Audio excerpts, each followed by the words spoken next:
morning, everybody, and a very warm welcome to you. Today, we are going to find out a number of things. Number one, how the participation in the EMC is impacting you in many areas of your life. Like I've mentioned before, it impacts you at the mental level, it impacts you on the physical level, it impacts you in the emotional level, and it even impacts you at the level of energy, which you and I are.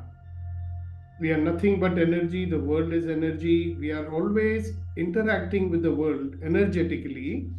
And the better the flow, flow means there is a giving flow, there is a receiving flow. The more the balance of that flow is, the better and more healthy and in every way, mental, physical, emotional health is impacted, right? Today, I'm going to talk about something which becomes a concern for most people, and it should be that after the age of, let's say, around 40, it has been observed that the brain function declines and we are not as bright as we were when we were children. So it's been gradually declining, right? And one of the reasons for the decline that I've mentioned many times is that, we have converted our life into a very small zone, which is called the comfort zone, and we only operate in that. Now, what happens? Being in the comfort zone, we are comfortable. Why? Because our habits are able to easily deal with that life. Okay? In fact, if anything else you want to do, your habits will tell you to avoid it. So you want to stay within the comfort zone. Now, what is the downside of staying in the comfort zone mentally is that your brain is not getting challenged. Right? And like anything else, that if you don't use your muscles, the muscles become weak. Now, even though I'm quite a healthy guy, even there was a point when I had to lift a very light suitcase, I was finding it hard to do that. And then I realized that I'm not, using my muscles, so they are becoming weak. Similarly, if we are not challenging and using our brain, the brain loses something. And that is one of the symptoms of getting old. The brain loses something called neuroplasticity. What does it lose? Neuroplasticity. And then gradually you will find forgetfulness is creeping up, difficulty in understanding things, in general slowdown of your responses, etc. starts to happen when this neuroplasticity goes down. So neuroplasticity is, it was believed in the past that, when you become old, there is no choice but to decline and you will lose your this thing, and brain cannot improve after a certain age, or intelligence cannot improve after a certain age. But neuroscience is showing that that's not true. The brain has a remarkable ability to adapt and change. Okay, that is called neuroplasticity. So it is the brain's capacity to reorganize itself, its structures, its functions, and connections in response to experiences and learning. So when you reduce your learning, when you reduce your experiences, what is happening? Your neuroplasticity is declining. Now, traditional view was that after a certain age, this brain structure cannot change. Now, a lot of research has gone on and they found out that it is not true. It is possible to change. Now, if you remember brain number 1, brain number 2, brain number 3, brain number 3 is the cortical region, which is responsible for cognition and thinking forward and creating and all that. That is what is impacted, okay? So it has been shown that cognitive function can improve. So you can develop through your exposure to different techniques, You can develop it through challenging your brain. Okay? You can develop it by following mindfulness practices. By the way, let me tell you, the entire EMC, if you are regular at it, your neuroplasticity is bound to improve. And now, even you know that when your brain injury happens, certain parts are not working very well. The principles of neuroplasticity start operating then also, and it helps you to recover from brain injuries. So, what I wanted to highlight today was the importance of neuroplasticity, the importance of keeping our brain young, right? And to do that, all you have to do, you're very fortunate that you're in the EMC program. All that you have to do is follow along, do the exercises. You know, I keep throwing challenges by asking you questions. Okay? By challenging your desire to stay within the confines of whatever you can easily handle with your habits. You remember a long time back we did this exercise. You hold your hand like this. Which thumb is on top? Somebody's right thumb will be on top, somebody's left thumb will be on top. You do it again, same thumb will be on top. You close your eyes and do it, same thumb will be on top. You do it this way also, same thumb will be on top. And when I ask you to shift it from by position, just shift one finger from ear to ear and you find that it's uncomfortable. Right? Why? Because the brain has become comfortable doing it the same way. So even though setting a routine, even though doing things the same way is useful, but if you want to keep on increasing and enhancing and using the capacity of the brain called neuroplasticity, you have to come and challenge your brain all the time. And there are exercises we do while visualizing. There are exercises we do by taking up slightly bigger goals each day.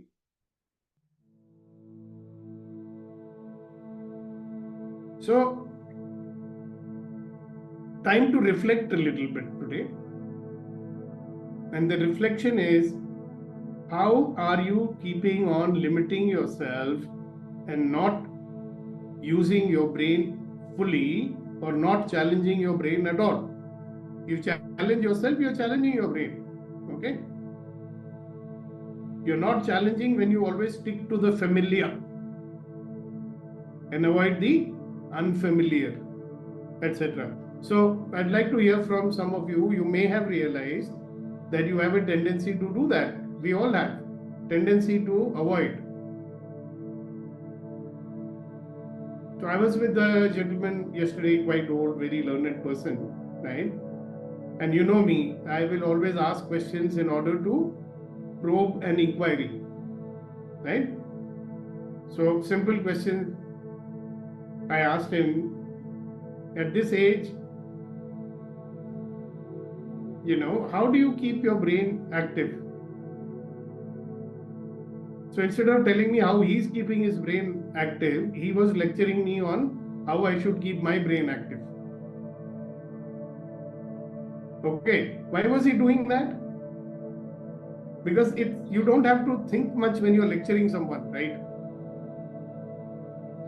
But if you have to think about your own situation and your own this one, sometimes it is a bit uncomfortable. So we avoid that. See, why I'm saying this is, as we get older, we have this tendency, oh yeah, I know this, I said, I know this also. Like I asked him a question, have you heard of neuroplasticity? Yeah, everybody has heard of it. I said, okay, can you explain that to me? And then he went off and he was saying something completely different, which is not neuroplasticity. Okay? Now what has happened to that person? Nothing wrong with him. He just wants to stick to the familiar. his mind is automatically avoiding to look at something which might make him think differently. In fact, you will meet a lot of people, young people, old people, they don't want to think only.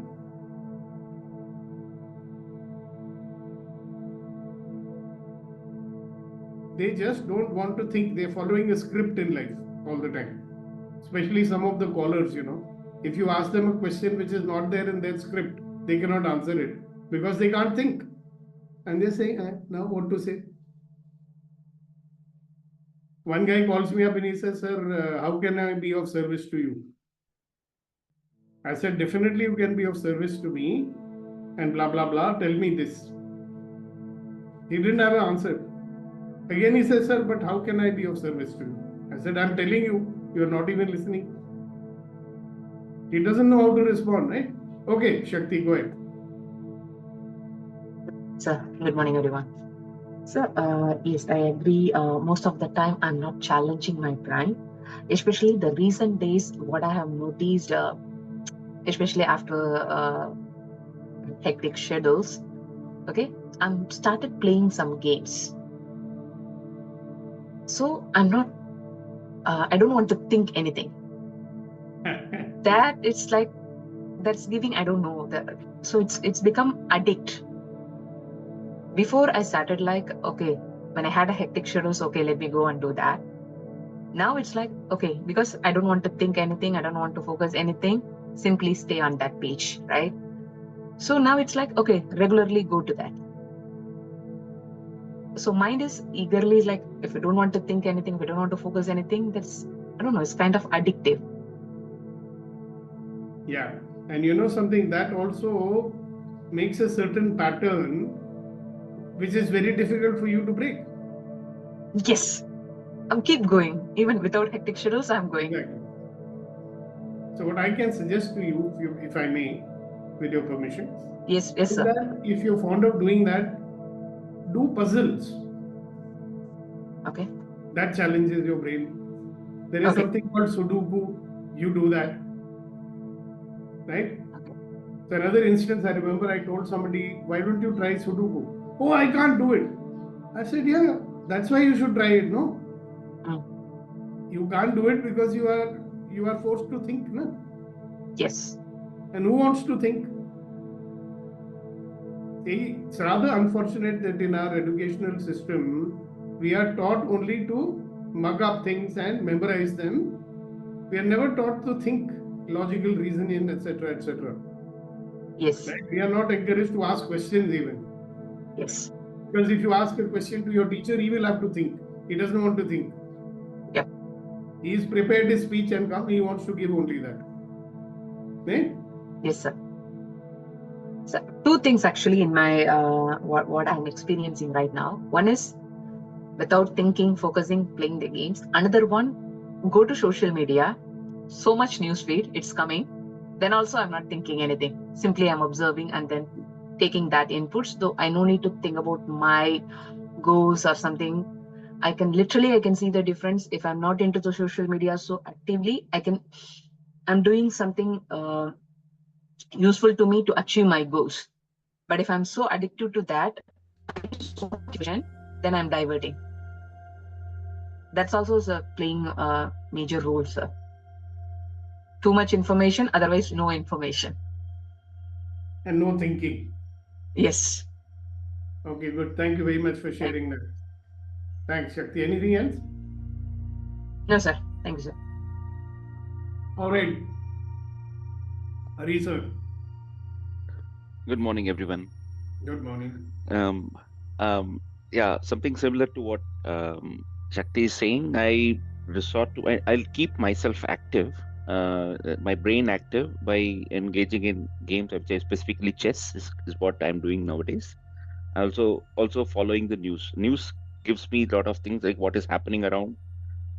Those things which makes me beyond a point, as she said, that it becomes addictive, and too much of information is you lack um, thinking beyond it. What I'm also observing is certain known facts, certain things, the way I handle it before is slowly getting faded away. today I got reminded of that. I'm not able to remember how I used to do, or whom I met before, what I used to do in certain times, which I used to handle it very easily. So those kind of things are getting fade away because I'm not actively engaging it for at least for a few years.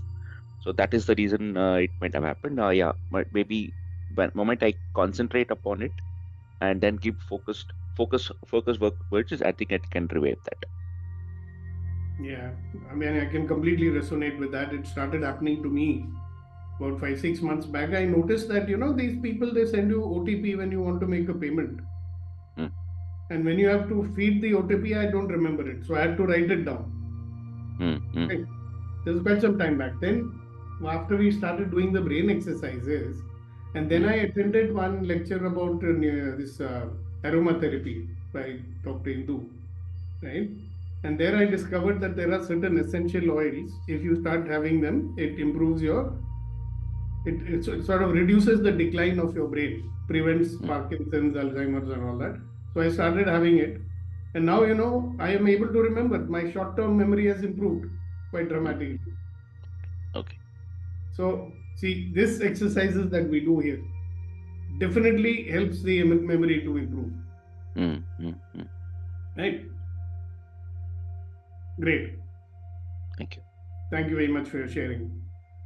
Okay, guys. So it can, and it tells you that there is a lot of value in what we are doing here, and I'm glad that you're there to take advantage of that. No, otherwise a lot of people tell me, I say, hey, you came for 10 sessions, what happened? Sir, same thing, we are talking, it's very interesting sometimes, but because they don't understand. I can fill up each session with a lot of facts and a lot of pictures and show you a lot of slides and blah, it looks very interesting. One of the things also that I want to share with you is that when you break down any information or knowledge into smaller pieces, very small pieces, and you go deep into that and you repeat that, after a period of time, it's called spaced repetition. It's the best way to internalize knowledge and have better recall about it. So have you noticed that we are doing a lot of spaced repetition here in the EMC? So we take a concept, instead of broadly giving it, we break it down into little pieces and we do little bit at a time, right? And even the exercises. So we keep repeating them from time to time. This was a regular feature. Then I thought that you guys are getting bored with it and you might be doing it on your own. Now, how many of you have continued to do the brain exercises on your own? You get it? That's why we do it again and again. And believe me, there is nothing better than this, or rather, it's one of the best ways to ensure that your neuroplasticity does not go down.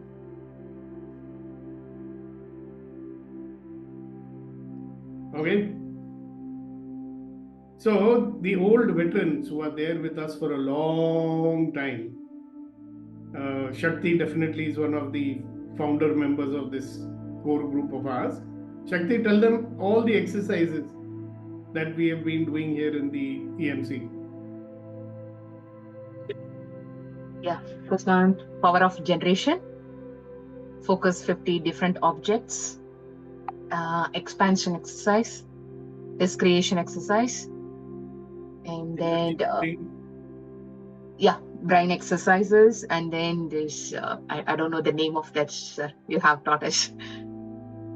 After the brain exercise, we have to do this fingers one, and then the candle blow. Beyond your mind, body, and emotions. That exercise. Yes, candle blow exercises, and then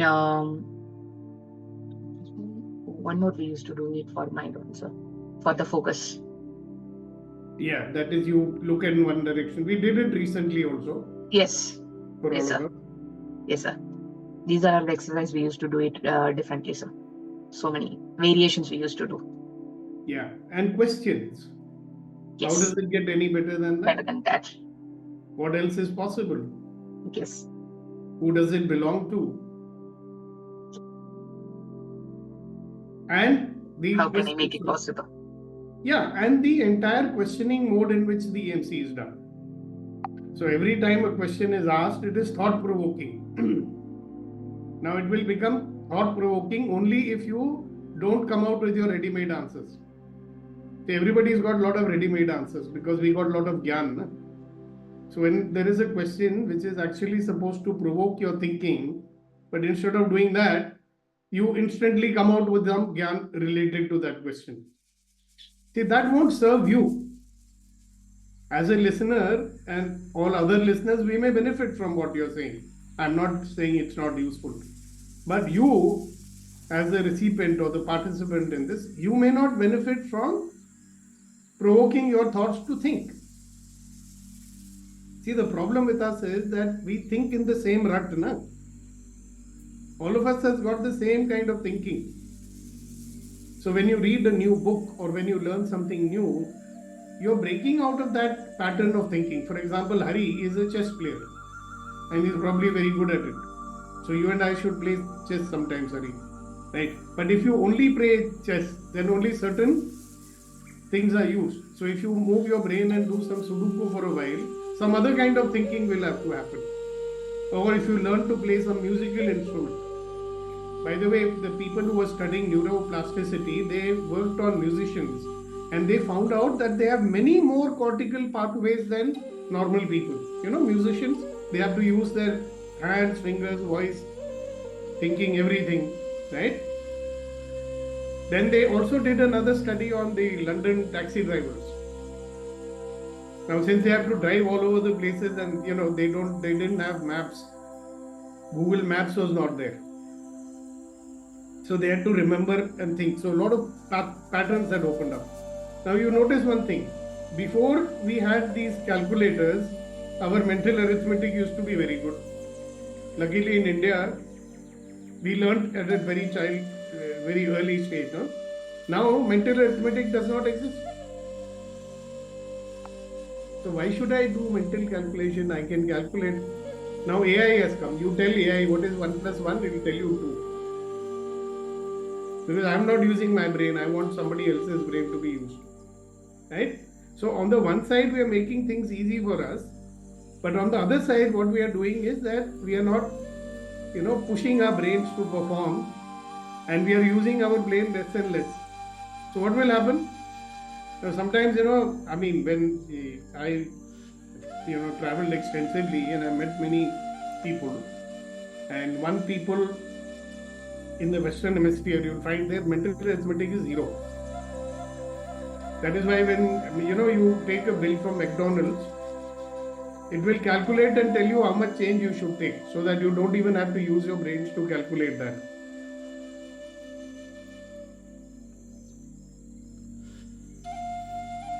Yeah, it has almost become redundant already, Madhuri. So if you're stuck in only one kind of a thinking loop, where are we using our brains? There is no need. So, if you don't want to become a mindless moron, if you don't want to lose your mental faculties, right? If you don't want your brain to decline, keep working on your neuroplasticity. And keep coming to the EMC because we'll make sure that your neuroplasticity is intact. See, many years ago, when I was entering into my 50s, someone told me this, Arey yaar, Deepak, it's very good, you're always finding out new things to learn and new things to do. I said, Acha, why is it good? People say it's stupid, I'm wasting my money. He said, no, sir. Now, the guy happened to be a doctor. I met him in All India Institute of Medical Sciences. We were going for my late wife's treatment over there. So, it so happened that I told that guy, have you read Cancer Doctor? Right? I said, have you read this book, The Emperor of All Maladies? He said, Acha, what's that? I said, it's written by a very famous oncologist, Dr. Siddharth Mukherjee, and it's a 800-page book. It's the history of cancer. I think everybody should read that book. And if you're a cancer doctor, you better read it. No, nobody tells us. We only read our course books. Interestingly, course books are made when maybe 20 years ago. And there are some doctors who are up to date. They read the latest, research papers and all that, so they know more. So this guy was one of them. He's very good, yeah, you told me. He said, how come you were reading about this? I said, no, I had read this book even before Anjali got cancer, because I'm interested. I learned certain fascinating things about it. And it made my mind very, very open to other things which I might have never even looked at. You get it? So developing two things I remember and I want to remind you. One, develop a passion for doing things differently. Develop a passion for mentally, physically, emotionally challenging yourself and push the boundaries at all times. Because if your brain becomes unhealthy, everything else, there's no point living up to the age of 90 without any brains, right? Is it? And of course, the fourth and last one is come regularly to the EMC. If you can't come, go to the YouTube channel and watch the videos. My request to each and everyone who's watching, like, share, put your comments and questions over there, and definitely subscribe if you have not done so already. Right? Share it widely. I think people knowing what we do here and coming and joining us, it will benefit them, their families, and everybody else that they impact. See, when we make a difference to the life of one person, it's not only one person. Because when one person transforms, maybe there are 5,000 people who get transformed because of that one person.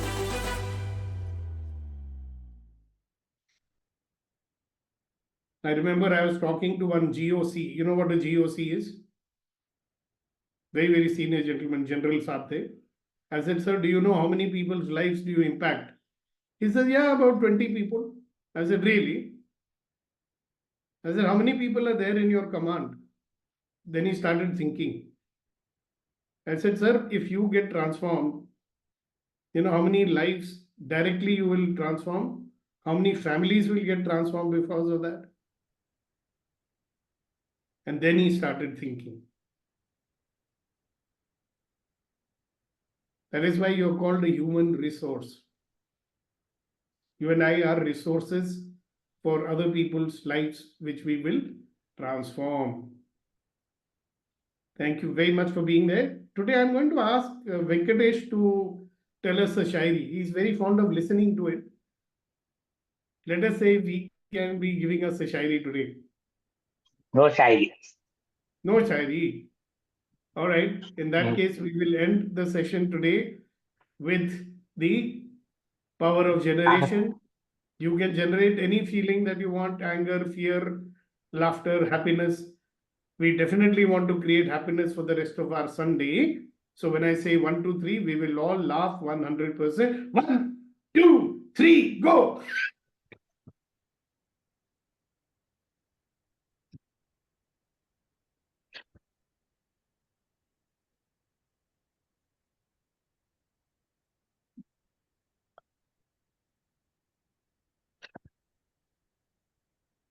All right, guys, have a wonderful day. Have a great day.